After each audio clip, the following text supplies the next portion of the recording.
Mga ka-DXT, may bago na naman tayo. So, ipapakita natin sa inyo yung ating mga bagong stocks, no? So, nag-restock ulit tayo. Medyo matagal tayo mag-restock kasi mabilis din gumagalaw. So, tumatakbo. Hindi talaga ako nakapag-fully stock dito sa shelves natin.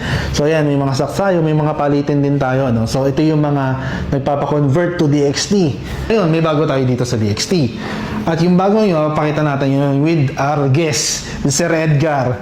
So, si Sir Edgar, yan, nandito siya sa portal natin. Ito yung Bendo.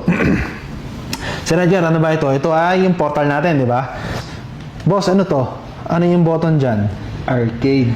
Sorry. So, ito, meron na tayong arcade, guys. So, ibig sabihin, kung gusto nyong pa-access yung mga customers nyo sa games, ito siya. Ito yung arcade games, PS1 games yan. Pwede ka siyang makalaro. So, pili ka muna ng game, no? Kasi 0-0 yung time mo. So, pili ka muna ng game.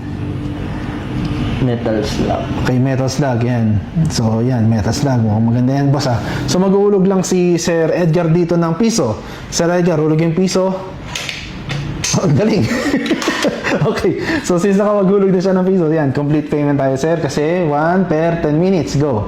So, pagka-click nyo yan, yan. Ilang minuto yan, sir? May 10 minutes siya sa piso. So, sir, sige, click mo na yung Metal Slug. So, ayan. So, kapag naglo-load yung game, walang bayad yan, walang bawas sa oras. Pero once na lumabas na yung controls, tumatakbo na yung oras ni sir.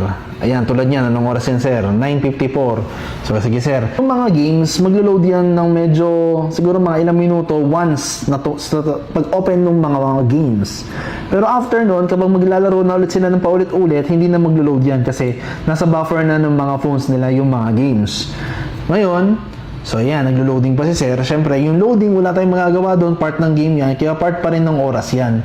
So sa isang, kugaya ng Tekken, bago mo matapos yung isang arcade, mauubos na agad yung 10 minutes. Kaya sa ating mga host ng mga piso wifi, na mga DXT, maganda to para sa mga nasa paligid mo na naglalaro, may mga games na ganyan. Sige sir, start natin. So magde-demo lang muna tayo. Ayan, oh, nakiklik ni sir. So yan yung ating keypad. So, para siyang PlayStation, R1, R2. So, sige sir, click mo na arcade mission. Yan. Speedy ka lang. Yan. So, ito na yung mga options natin. And then, sige sir, yan. So, yan. Nag-start na ng game si sir. So, yung lahat, again, lahat ng mga pang-games na loading, hindi natin, ano yun, kasama sa time yun, no? So, yan si sir. So, malamang sa malamang, naglaro nito si Sir dati, kaya familiar siya sa larong to. Kaya... Ayan. So, again, guys, yung speed ng game, depende yan sa mga naka-open na apps. Kung sobrang bagal ng mapapansin mo, try mo mag-close ng mga apps kasi mukhang ang dami mo naka-open na app, mga streaming.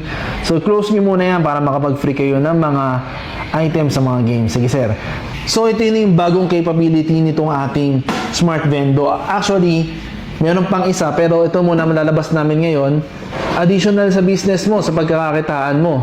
Pwede ka nang magkaroon ng arcade system gamit yung mga phone. Sabihin natin sa inyo yung phone. Pwede kayong bumili ng mga phone. Nagpaparent kayo ng mga phone. May mga games na din. Pwede na to. So, sa lahat ng bibili, actually, meron kaming promo ngayon. So, from July 7, 1 week after and before, libre lahat ito. And then, for the whole month of July, 50% off. So, contact lang kayo sa amin. Pagka bilhin niyo nito, i-activate namin yung inyong arcade. Tapos makakapag-provide na kayo ng arcade system sa mga piso wifi users ninyo. So, dito lang po yan sa DXT. Titingnan niyo po yung page namin, may checkmark po. Huwag po kayo maniligaw. Message lang po kayo. Tapos, i-verify niyo po sa amin kung yung mga kumakausap po sa inyo na distributor namin ay tunay po namin distributor. So, yun lang po. Maraming salamat. Thank you very much.